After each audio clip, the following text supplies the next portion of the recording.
आज सावन का 5वां सोमवार है। 5वें सोमवार को भी जनसैलाब उमड़ता हुआ नजर आ रहा है। आज हम एक ऐसे प्राचीन मंदिर की कहानी लेकर आपके सामने आए हैं जिसकी मान्यता ही अलग है। आज हम झांसी के मंदिर की कहानी लेकर आए हैं। झांसी में एक ऐसा मंदिर है जहां भोले बाबा को राजा के रूप में पूजा जाता है। बुंदेलखंड में प्राचीन काल से गोसाई संप्रदाय के लोग ही मंदिरों और मठों की देखरेख व पूजा पाठ करते थे। उन्हीं के द्वारा 1800 शताब्दी के आसपास इस मंदिर की स्थापना की गई थी और वे लोग बाबा को राजा के स्वरूप में पूजते थे और उन्हें राजा बाबा के नाम से पुकारते थे। बता दें कि मंदिर की एक ऐसी मान्यता भी है, जो भी श्रद्धालु सच्चे मन से राजा बाबा से कुछ भी मांगते हैं उन्हें राजा बाबा जरूर पूरा करते हैं। वैसे तो सावन माह में सावन सोमवार और भगवान भोले शंकर की पूजा का अपना ही अलग महत्व है, लेकिन अगर हम बात करें भगवान शिव शंकर को राजा की तरह पूजने वाले मंदिरों की, तो ऐसे मंदिर केवल देश में 2 मंदिर। मध्य प्रदेश के उज्जैन नगरी में भगवान शिव शंकर को राजा का स्वरूप मानकर वहां पूजा अर्चना की जाती है, और ऐसा ही कुछ झांसी के उत्तर प्रदेश के झांसी में ये मंदिर है। हम जहां इस समय मौजूद हैं, इस मंदिर का नाम है राजा बाबा मंदिर। यहाँ भगवान शिव शंकर की एक विशालकाय मूर्ति है जिसको राजाओं की तरह पूजा जाता है, उनकी देखरेख की जाती है और 24 घंटे यहाँ दरबान होता है जो उनको पूरी राजा की तरह उनकी देखरेख करता है, उनकी पूजा करता है। आइए हमारे साथ इस मंदिर के भक्त या संरक्षक जो भी हम कहें राघव जी हैं। आइए हम इनसे आगे विस्तार से चर्चा करते हैं और जानते हैं कि क्या विशेष ऐसा इस मंदिर में है जिस कारण भक्त यहाँ आने को मजबूर हो जाते हैं। नमस्कार राघव। हरिओम जी। राघव जी, क्या मंदिर की विशेषता है? देखिए, मंदिर भोलेनाथ जी का मंदिर है और विशेषता तो भोलेनाथ जी अपने आप स्वयं हैं, भगवान शिव। इस मंदिर की एक खास हम आपको बात बता दें, इधर एक तो राजा बाबा है और राजाओं की तरह उनका हृदय भी है। जिस तरह से राजा का हृदय होता था कि कोई उनके पास आएगा, कुछ भी आएगा, कुछ भी मांगेगा और वो तुरंत दे देते।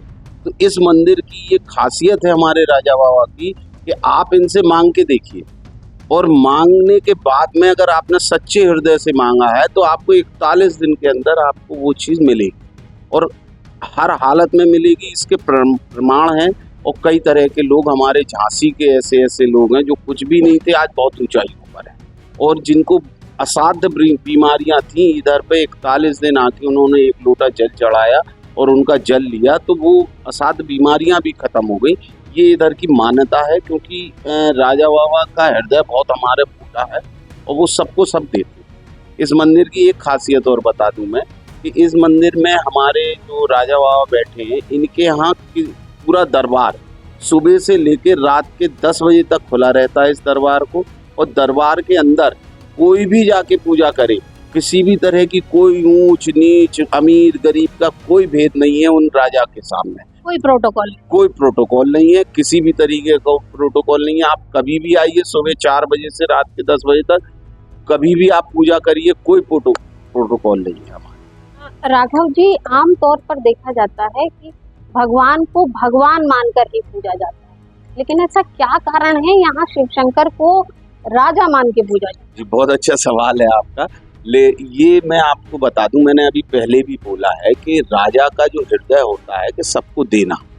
राजा कभी अपने लिए कुछ नहीं लेता है, राजा का हृदय होता है देना। तो इनका हृदय यही है, इसीलिए इधर राजा की तरह पूजा जाता है कि ये बिल्कुल सबको एक नज़र से देखते हैं।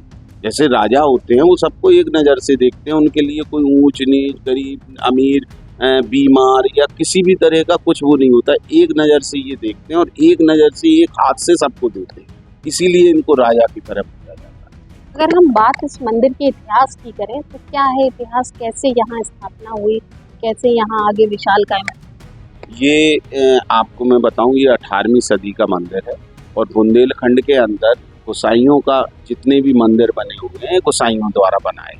ये हमारे यहाँ सुंदरपुरी जी एक गोसाई थे महाराज जी, तो उनके द्वारा ये स्थापित है और उन्हीं के द्वारा इनका नामांकन किया गया है, सब उन्हीं के द्वारा किया गया है। तो राजा बाबा की जो स्थापना है और इस प्रांगण में सुंदरपुरी का बगीचा बोला जाता है, इस प्रांगण में 4 और मूर्तियां हैं चारों के अलग अलग विशेषताएं हैं और वो सब उन्हीं के द्वारा स्थापित। आपने कहा कि जिस तरह से बुंदेलखंड में गोसाई ही पहले मंदिरों और मठों के रक्षक हुआ करते थे, वे ही पुजारी हुआ करते थे और उन्होंने ही यहाँ पे स्थापना की थी। तो ये किस सदी के आसपास की बात है? ये 18वीं सदी के आसपास की बात है। 18वीं सदी के आसपास। बिल्कुल, ये 18वीं सदी के आसपास की बात है। उस समय गोसाइयों का राज हुआ करता था और उन्हीं ने सब पूरा, अगर हिंदू समाज को या सनातन धर्म को बचाने की जो व्यवस्थाएं थी तो वो उन्हीं के द्वारा थी।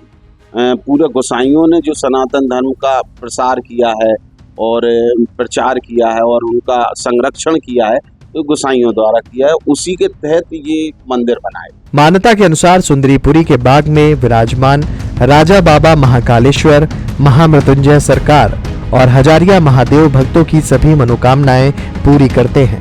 17वीं सदी के बने इन मंदिरों में सभी त्योहारों पर हजारों श्रद्धालु अपने आराध्य के दर्शन के लिए उमड़ पड़ते हैं। महादेव के इन रूपों के दर्शन मात्र से ही सभी कष्ट दूर हो जाते हैं। जेएमडी न्यूज के लिए झांसी से संगीता राजभर के साथ सोशल मीडिया डेस्क से श्वेता अग्रवाल की खास रिपोर्ट।